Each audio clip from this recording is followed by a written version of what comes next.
अच्छा, ओम शांति। आज 4 फरवरी 2024 के अव्यक्त बाप दादा की महावाक्य हैं। आज अव्यक्त बाप दादा ने हम बच्चों को हेडलाइन में क्या कहा है कि पास विद ऑनर बनने के लिए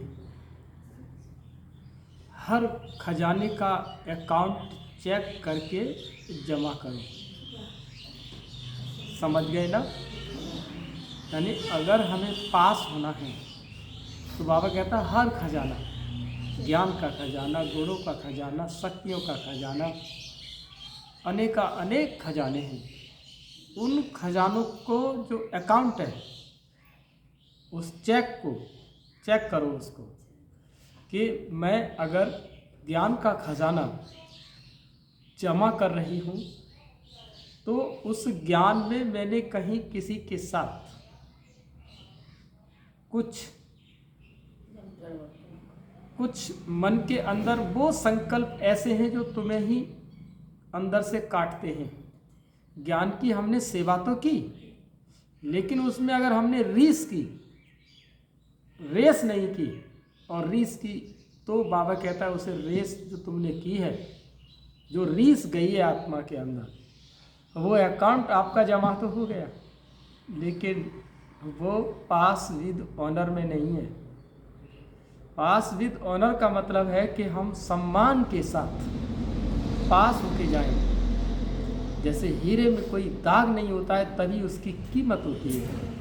हमने सेवाएं तो की, पुरुषार्थ तो किया, लेकिन उस पुरुषार्थ में अगर कोई स्वार्थ अगर समाया है तो उस अकाउंट को चेक करो, तभी वो जमा होगा। अगर तुमने चेक करके नहीं जमा किया तो जमा तो गया, लेकिन कहीं न कहीं आपका पद गिर जाएगा, आपका पास विद ऑनर में दाग जा रहा है साथ में। इसीलिए बाबा ने कहा पास विद ऑनर होने के लिए अपने अकाउंट को चेक करो, तब खाते को जमा करो। दान का खाता, हमने दान तो किया, लेकिन एक होता है दान दिल की खुशी का और एक होता है मजबूरी का। हमने समाज को देख करके किया दान, अरे वो भी कर रहे हैं तो हमें भी करना, तो वो दान नहीं है, वो पास विद ऑनर में नहीं है। वो अकाउंट को बाबा ने कहा चेक करो। हमें जो करना है निस्वार्थ भाव से करना है, क्योंकि अगर दान में भी अगर कहीं आपके साथ अगर कुछ माना और कुछ आ रहा है, उसके अंदर कोई और भाव उत्पन्न हो रहे हैं, तो फिर पास विद ऑनर में नहीं है।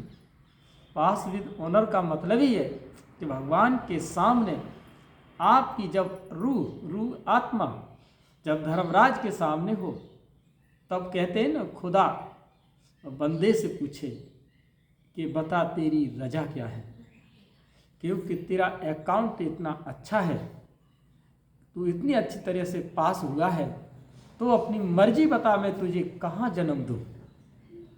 तो हमें ऐसा पुरुषार्थ करना है, और ऐसे पुरुषार्थ के लिए ही बाबा ने आज इस अव्यक्त मास में बाबा ने हम बच्चों के साथ अव्यक्त मुरली रखी है। तो हमें अपने अकाउंट पर पूरा अटेंशन देना है। अगर अटेंशन में जरा भी अगर एक अटती है, तो अगर टेंशन में आकर के हम कोई भी पुरुषार्थ करते हैं तो पास विद ऑनर में नहीं जाएगा। इसलिए पास विद ऑनर होने के लिए गुणों का खजाना, हमने गुणों का दान किया, लेकिन उस गुणों के दान में संकल्प कैसे थे? दान करते हुए एक श्रेष्ठ पुण्य कहते हैं, जिसे हमने किसी को दिया है, दे रहे हैं, देते समय अगर आपकी स्मृति अगर आत्मा की है कि मैं आत्मा को दान कर रही हूँ, तो वो श्रेष्ठ दान है।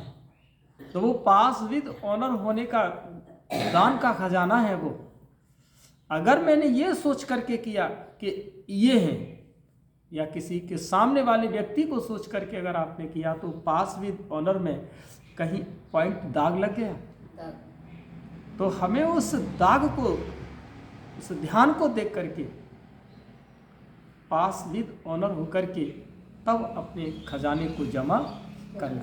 शक्तियों का खजाना। हम किसी आत्मा को सकाश देते हैं, शक्तियां भी देते हैं, लेकिन अगर ये भावना है कि वो आत्मा मेरे से आगे न जाए या उसके प्रति कुछ हमने सकाश तो दी उसको, हमने उसे शक्ति का दान तो किया, कहीं मेरे से कहीं ऐसा तो नहीं, अगर ये भावना अगर संकल्प उत्पन्न हो गए तो हमारी शक्ति में भी क्या लग गया, एक दाग पॉइंट आ गया। जब भी हमें गुणों का दान, शक्तियों का दान, अनेक प्रकार के खजानों का दान जब हमें करना है तो निस्वार्थ भाव से, मेरा ये दान जो मैं कर रहा हूँ वो मेरा भी अपना भी नहीं है। हम अब तक कहाँ करना आता था आपको, हमें बाबा ने सिखाया, तब हम सीखे, तब जाकर के उसको दान किया। तो उसे दान को आपने अपना क्यों माना कि वो मेरा दान है या मेरी शक्ति है, ये आपकी नहीं है। अरे इससे पहले आपके पास कहाँ थी? तो बाबा ने आपको वो चीज दी तो आपने उसको दी। धन स्वयं भगवान ने आपको दिया है, तब आपने उसको दान किया है। तो वो धन भी अगर ये सोच लिया मैंने किया है तो भी उसमें दाग लग गया।